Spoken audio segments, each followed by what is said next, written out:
Assalamualaikum warahmatullahi wabarakatuh.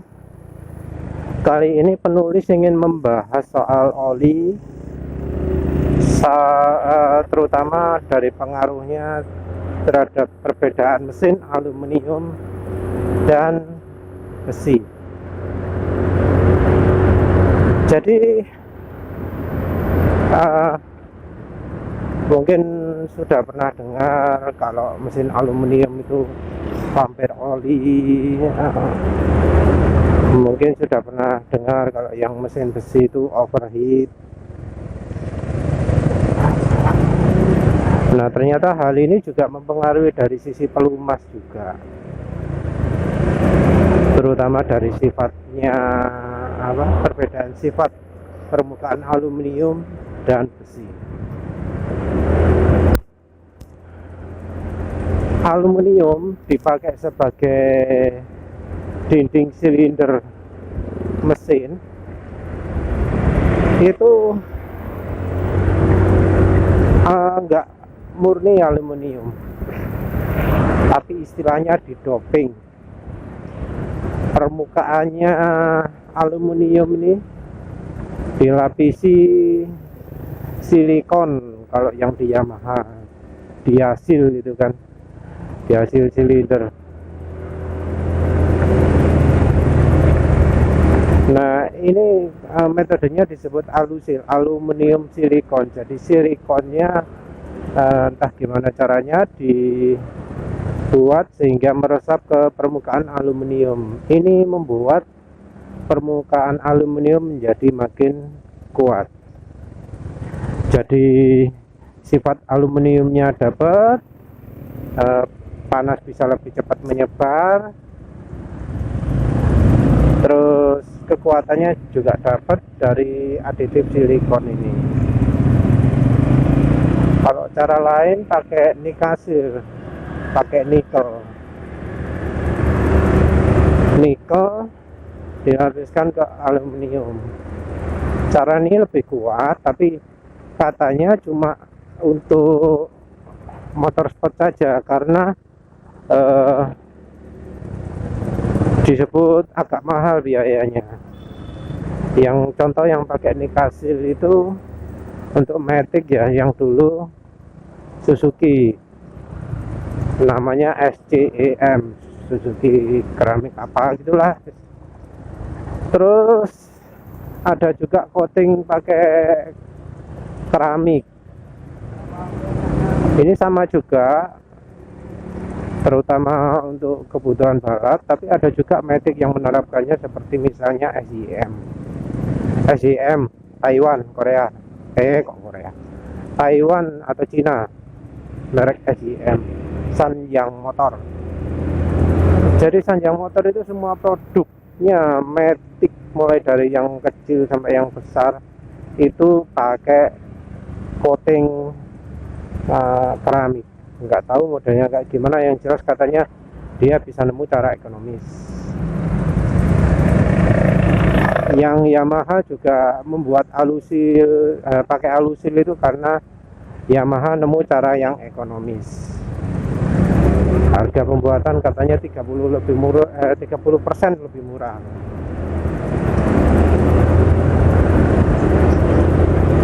Nah, terus untuk yang nikasil dan keramik itu kuat, karena untuk kebutuhan balap saja bisa. Kalau untuk kebutuhan harian ya berlebih. Nah, yang alusil ini kurang kuat.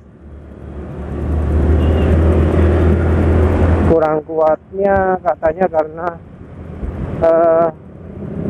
di dinding silinder itu ada partikel, kalau dilihat kecil-kecil ada molekul-molekul. Nah, itu enggak semuanya silikon, jadi selang-seling gitu kayaknya kalau dari kesannya itu. Ini mempengaruhi pada saat terjadi gesekan antara ring piston dengan dinding silinder. Kalau pas bagian silikonnya bisa agak tahan, tapi kalau sudah kena bagian aluminiumnya nggak tahan.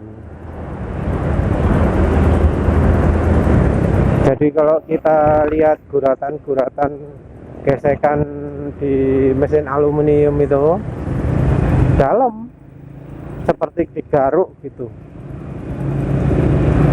Kalau di mesin bensin gimana?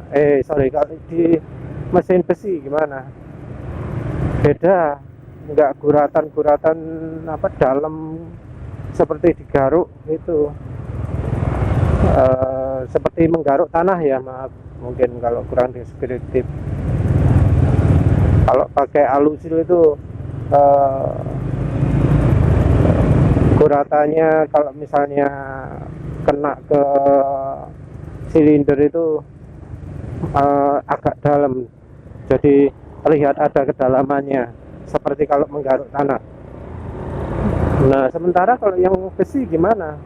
Enggak kayak gitu.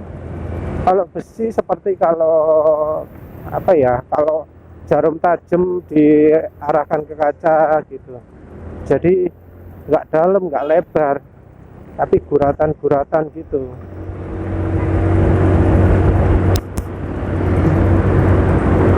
Beda dengan aluminium ya.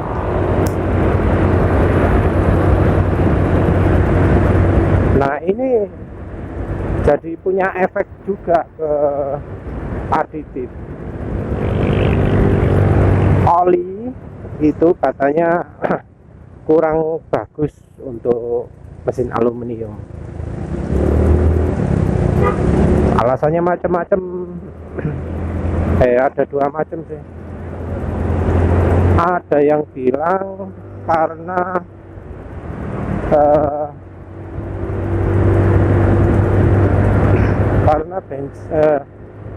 permukaan besinya itu lebih poros, lebih berlubang-lubang, pori-porinya lebih besar daripada mesin aluminium. Aluminium itu lebih mulus, lebih tertutup. Nah, ini bikin oli susah nempel. Oh iya sih, maaf ya, yang mesin aluminium itu ada satu lagi pelapis yang bentuknya jaring-jaring logam, jaring-jaring kayak fiberglass itu mungkin ya, serat-serat logam. Itu coating selanjutnya. Nah, pori-pori ini di besi kan besar, jadi oli yang nyangkut di dinding silinder itu lebih banyak. Oli itu lebih bisa menempel pada dindingnya karena ada pori-pori tersebut. Sementara itu di mesin aluminium nggak bisa. Jadi karena terlalu mulus permukaannya, olinya susah menempel.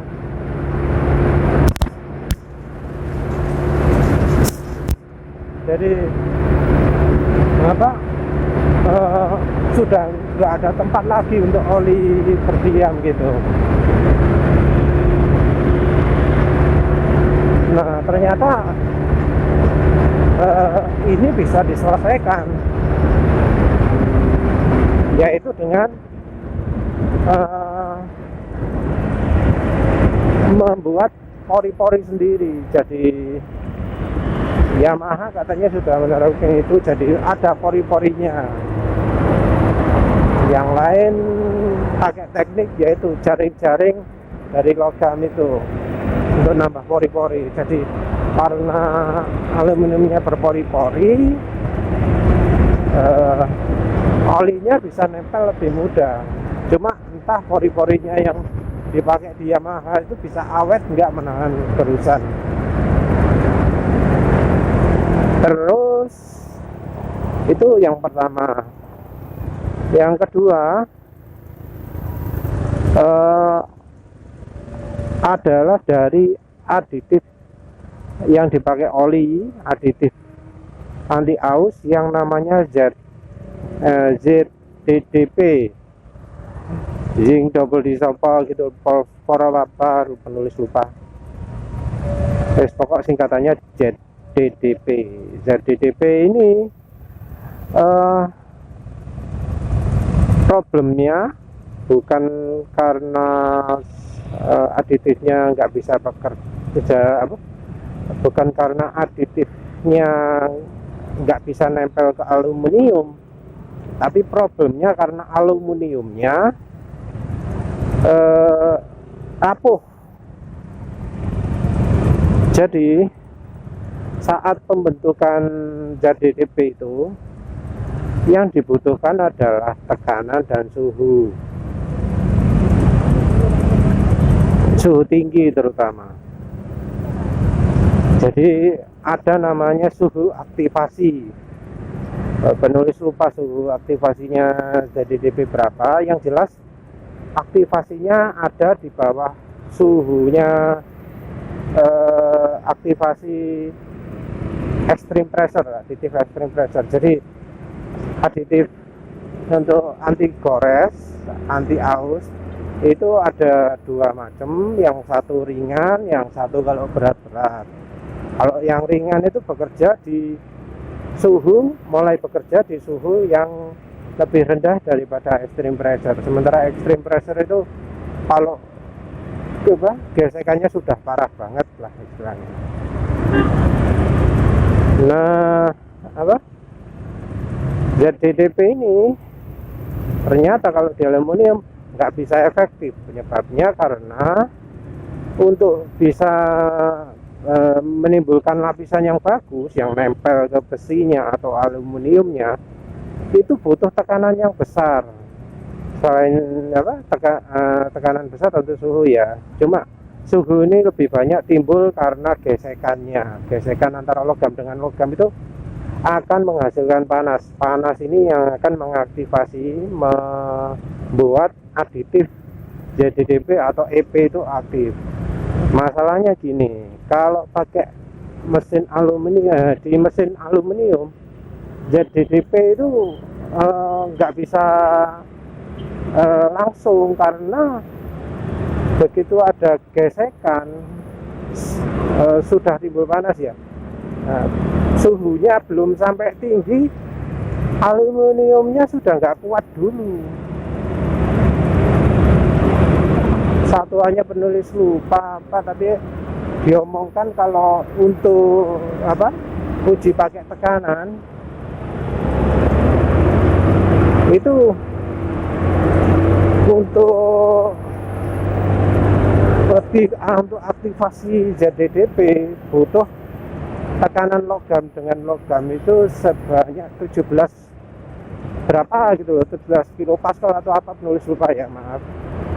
Nah sementara aluminiumnya ini sudah rontok duluan di 7000. Jadi karena rontok ini nggak sempat ZDDP-nya membentuk lapisan yang bisa mantep. Jadi lapisan baru terbuat, belum nempel bener, sudah rusak duluan karena aluminiumnya nggak kuat. Jadi lapisan sudah terbentuk tapi nggak nempel ke aluminiumnya.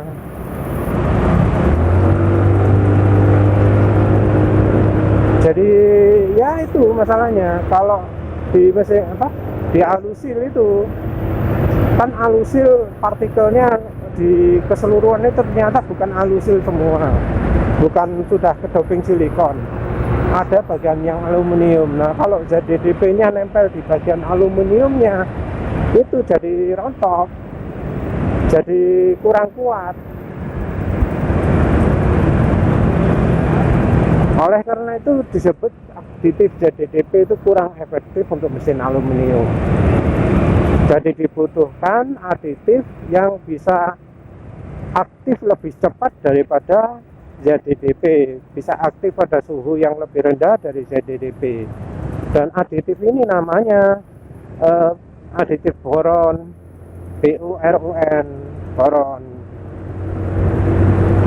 Nah, oleh karena itulah sekarang ini jadi cukup banyak oli yang menawarkan aditif boron. Jadi misalnya yang terkenal katanya adalah Mobil One, itu direkomendasikan katanya, terus ADC ya, komentarnya Bro ADC. Jadi boron ini karena bisa aktif di suhu lebih rendah dari aluminium, dia bisa berfungsi efektif karena karena butuh aktivasi lebih rendah. Dia dengan gesekan yang masih dalam toleransi aluminium sudah terbentuk lapisan yang kuat. Tapi tentu nggak semua oli itu pakai boron ya. Ada yang masih mengandalkan ZDDP. Oli seperti ini kan nggak bagus. Terus gimana caranya kita cari oli?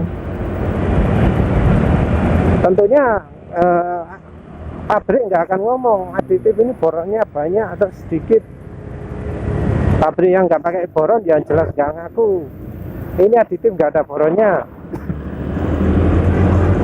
Yang bisa kita lakukan adalah cari cara aman. Nah, yang menyebabkan logam bisa langsung bergesekan dengan logam itu adalah karena kemampuan oli untuk menahan tekanan itu kurang, sehingga terjadi gesekan logam langsung dengan logam. Nah, kalau kita pilih oli yang yang film strength-nya kuat, bukan dari aditif tapi dari bahan olinya sendiri, nah itu kita akan bisa mencegah terjadinya gesekan langsung antara logam dengan logam. Terus gimana cari oli yang bisa tetap mencegah bertemunya logam langsung dengan logam? Kita cari oli yang lubricity-nya bagus. Oli yang bahan olinya itu memang punya film strength kuat atau sudah ditambahi dengan bahan film strength kuat. Di dunia pelumasan itu bahan oli yang mempunyai daya pelumasan kuat itu adalah oli grup 1, kemudian oli grup 4, oli sintetis, tapi selain PAO. Jadi yang daya pelumasnya bagus itu adalah PAG dan ester. Cuma masalahnya PAG itu nggak kompatibel dengan oli mineral. Jadi jarang ada pabrik oli untuk kendaraan yang pakai PAG. Ester itu punya daya pelicin bagus, cuma masalahnya mahal. Jadi jauh lebih mahal ya daripada PAO. Jadi pabrik oli ya terpaksa pakai teknik. Mereka pakai oli sintetik dari grup 3 plus atau grup dari PAO, terus dicampur dengan bahan yang punya film strength bagus, seperti misalnya oli grup 1 atau ester.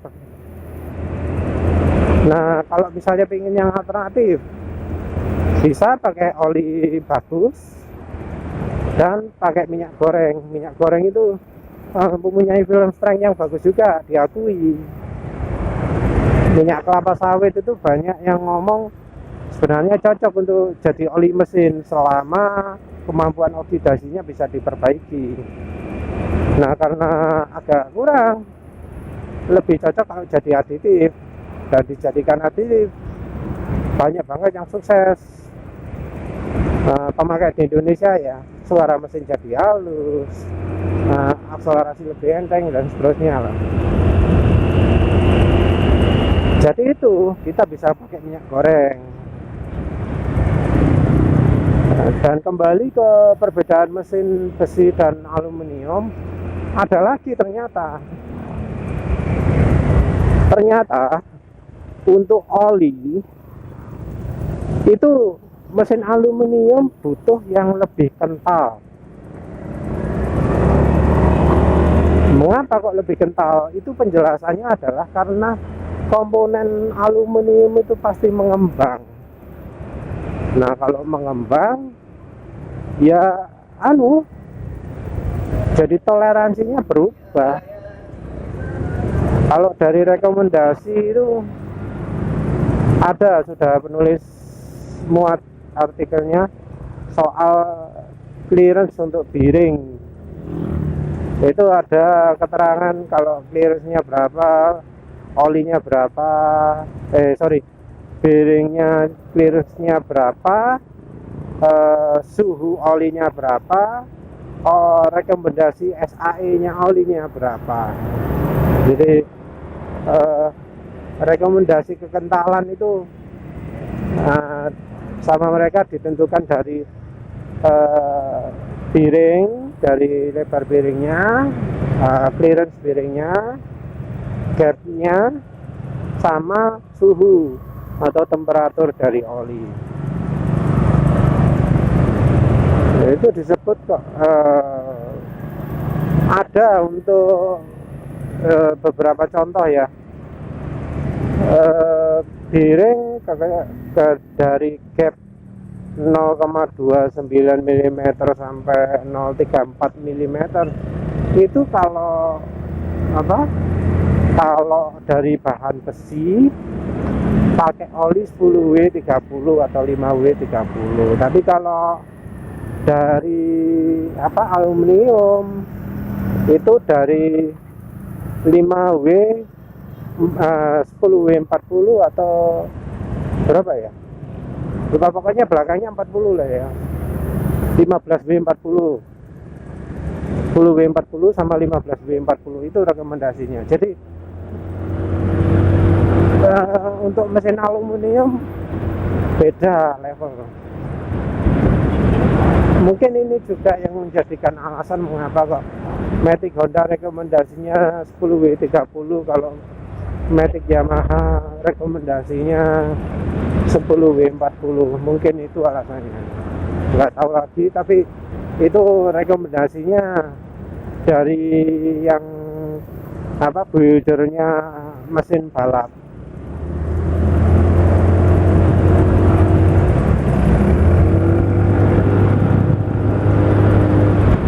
Jadi yang pertama itu adalah kalau mesin aluminium aditif JDDP nggak efektif, sehingga diganti dengan boron. Selain itu clearance-nya butuh kekentalannya butuh lebih tinggi yang mesin aluminium. Jadi ada dua itu yang membuat perilaku pelumasan mesin jadi berbeda. Kalau kita sih ya kita bisa sih memilih oli berdasarkan rekomendasi bearing clearance, tapi biasanya pabrikan sudah memberikan rekomendasi. Cuma ingat, rekomendasi pabrikan itu lihat dulu di daerah mana. Kalau rekomendasi di Eropa, di Filipina itu ternyata sama dengan di Indonesia, kita harus curiga. Ini jangan-jangan cuma copas, karena di buku manual pun biasanya pakai ada kisaran suhu 10W40 itu kalau untuk Yamaha direkomendasikan hingga suhu 40 derajat Celcius. Nah, karena kayak penulis gini pakai di suhu di daerah Sidoarjo, Gresik, Surabaya yang suhunya kadang lebih dari 40, ya penulis pilih yang 15W50. Cuma ini entah kenapa terasa berat banget kalau pakai 15W50, sehingga untuk Suzuki Next 2 ini penulis pakai yang 10W40. Pakai 10W40 ini lumayan, halusnya mesin masih terasa, di kecepatan tinggi tadi bisa 100 juga, sebelumnya cuma mepet-mepet 100. Ya ini sepertinya kalau untuk Suzuki Next 2 ini 10W40 cocok. Kalau 10W30 rasanya enggak, soalnya kok ya ini rasanya hampir mepet kelicinannya. Jadi kalau nggak punya alat, nggak bisa ngukur, nggak punya data macam-macam, ya pakai gampangannya lah. Kita tes apakah kalau dipakai pelan gini suara mesin kasar, terus dites waktu kecepatan gaspol selama beberapa menit, apa masih halus mesinnya, apa waktu di kecepatan tinggi itu mesin tetap halus. Soalnya kalau oli terlalu encer, baru sekalipun dipakai kecepatan tinggi terasa mesin jadi kasar. Jadi waktu pelan halus, waktu dipakai kencang, kepakai gaspol, notok kecepatan tinggi itu bunyi kayak amplas. Atau sebaliknya habis dipakai ngebut, dipakai macam-macam, suara mesin jadi kasar. Ya pertimbangkan yang itulah, karena namanya oli itu tugas utamanya adalah melindungi mesin, bukan untuk bikin kencang mesin. Karena butuh melindungi, karena oli itu sifatnya hidrolik, jadi menghambat, mengganggu performa memang. Tapi kalau ingin awet, ya pilih oli, jangan sampai bikin suaranya kasar. Ingin performa, jangan sampai pilih oli yang waktu dibuat gaspol jadi kasar. Ya sesuaikan sesuaikan pemakaian, tapi tetap perhatikan ciri-ciri tersebut. Ya sudah, begitu saja. Terima kasih sudah menonton. Assalamualaikum warahmatullahi wabarakatuh.